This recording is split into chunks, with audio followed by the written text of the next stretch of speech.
Hello friends, welcome to my YouTube channel the web education. So friends, এই মুহূর্তে আপনাদের জন্য একটা গুরুত্বপূর্ণ আপডেট, সেটা হচ্ছে রাজ্যের নতুন অর্থমন্ত্রী তিনি বকেয়া ডিএ নিয়ে মুখ খুলেছেন এবং কিছু গুরুত্বপূর্ণ তথ্য কিন্তু তিনি তুলে ধরেছেন।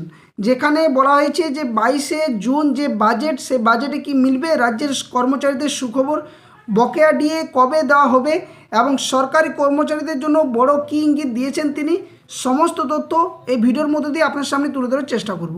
তো সকলে ভিডিওটা শেষ পর্যন্ত দেখুন এবং যারা চ্যানেল নতুন ভিউয়ার্স রয়েছেন এ ধরনের সমস্ত গুরুত্বপূর্ণ নিউজ আপডেট পাওয়ার জন্য অবশ্যই চ্যানেলটি সাবস্ক্রাইব করে পাশে থাকা বেল নোটিফিকেশন অন করবেন। তো চলুন ডিটেলস আলোচনা করা যাক যে তিনি কি বলেছেন রাজ্যের নতুন অর্থমন্ত্রী রাজ্যের কর্মচারীদের বাজেট সংক্রান্ত বিষয়ে। তো দেখুন, বিষয়টা হচ্ছে রাজ্যের অর্থমন্ত্রী সরকারি কর্মচারীদের যে বকেয়া ডিএ নিয়ে যে নতুন তথ্য অর্থাৎ তুলে ধরেছেন, তার মধ্যে খুবই গুরুত্বপূর্ণ বিষয় যেটা বলেছেন সেটা এখানে দেওয়া রয়েছে। তো সরকারি কর্মচারীদের যে বকেয়া ডিএ নিয়ে প্রথম প্রতিক্রিয়া রাজ্যের নয়া অর্থমন্ত্রীর। কী বলা হচ্ছে না, সরকারি কর্মচারী সংগঠনগুলির সঙ্গে বৈঠকে মুখ্যমন্ত্রীর আশ্বাস ছিল যে আগামী 22শে জুন রাজ্য বাজেটে সরকারি কর্মীদের যে মহার্ঘ ভাতা বা ডেয়ারনেস অ্যালায়েন্স সেটা নিয়ে ভালো খবর আসবে। এদিকে পঞ্চম পে কমিশনের বকেয়া ডিএ মামলায় সুপ্রিম কোর্টের দেওয়া নির্দেশ মতো সরকার বকেয়া মেটাতে শুরু করলেও সকলের অ্যাকাউন্টে এখনও টাকা কিন্তু পৌঁছায়নি। সব মিলিয়ে বকেয়া ডিএ নিয়ে চর্চা বাড়ছে সরকারি কর্মচারীদের মধ্যে। এরই মাঝে এই ইস্যুতে প্রতিক্রিয়া দিলেন রাজ্যের নতুন অর্থমন্ত্রী স্বপন দাশগুপ্ত মহাশয়। তো তিনি কি বলেছেন না, দায়িত্ব নেওয়ার পর রাজ্যের সার্বিক আর্থিক পরিস্থিতি নিয়ে কথা বলতে গিয়ে অর্থমন্ত্রী স্বপন দাশগুপ্ত বলেন যে একটা বাজেট তো করতে হবে নিশ্চয়ই, অবশ্যই সেখানে রাজ্য বাজেট নিয়ে একটা সমস্যা হয়ে আছে।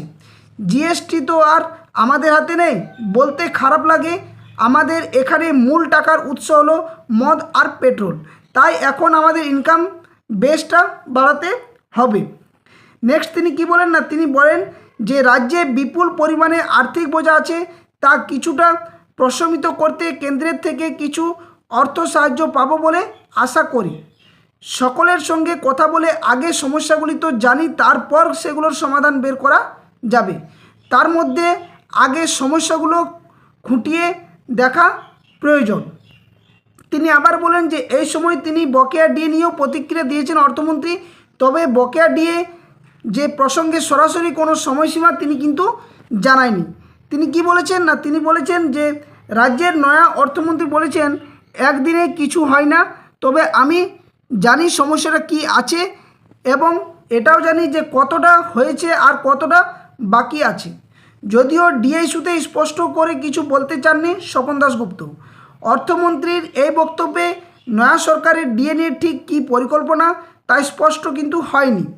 উল্লেখ্য যে রাজ্যের নবনির্বাচিত মুখ্যমন্ত্রী শুভেন্দু অধিকারীর সঙ্গে সম্প্রতি সরকারি কর্মচারী সংগঠনগুলির বৈঠক হয়। জানা যায় যে বৈঠকে সরাসরি কর্মীদের মুখ্যমন্ত্রীর আশ্বাস দেন যে ষষ্ঠ বেতন কমিশনের ভিত্তিতে থাকা বকেয়া ডিএ 22শে জুন পেশ হতে চলেছে রাজ্য সরকারের বাজেটে এবং সেটা নিয়ে সুখবর আসবে। তো আপাতত রাজ্যের লক্ষ লক্ষ কর্মচারীদের যে মূল দিক সেটা হচ্ছে বাজেট, এবং সেই বাজেটে পেনশনভোগীর নজরও এখন সেই বাজেটের দিকে রয়েছে। তো সেখানে সরকার কি সুখবর দেয় সেই দিকে কিন্তু চেয়ে রয়েছেন রাজ্যের সরকারি কর্মচারীরা। তো দেখুন, এখানে যে রাজ্যের অর্থমন্ত্রী ওনার যে ভূমিকা সেটা তিনি বলেছেন, তবে যে বকেয়া ডিএ সংক্রান্ত যে ব্যাপার সেটা নিয়ে কিন্তু তিনি মুখ খুলতে চান না। অর্থাৎ যেহেতু রাজ্য বাজেটে সংক্রান্ত যে ডিএ মামলার ব্যাপারে বা ডিএ মেটানোর ব্যাপারে অলরেডি মুখ্যমন্ত্রী বলেছিলেন যে অবশ্যই বাজেটের মধ্যে আপনাদের যে বকেয়া ডিএ সেখানে সরকারি কর্মচারী থেকে শুরু করে পেনশনভোগী থেকে শুরু করে সমস্তদের বকেয়া ডিএ 100% যে হারে বাকি রয়েছে সেটা সমস্তটা মিটিয়ে দেওয়া হবে এবং এখানে সমস্তটাই সুপ্রিম কোর্টের যে নির্দেশ সেই নির্দেশ মোতাবেক কিন্তু কাজ চলবে।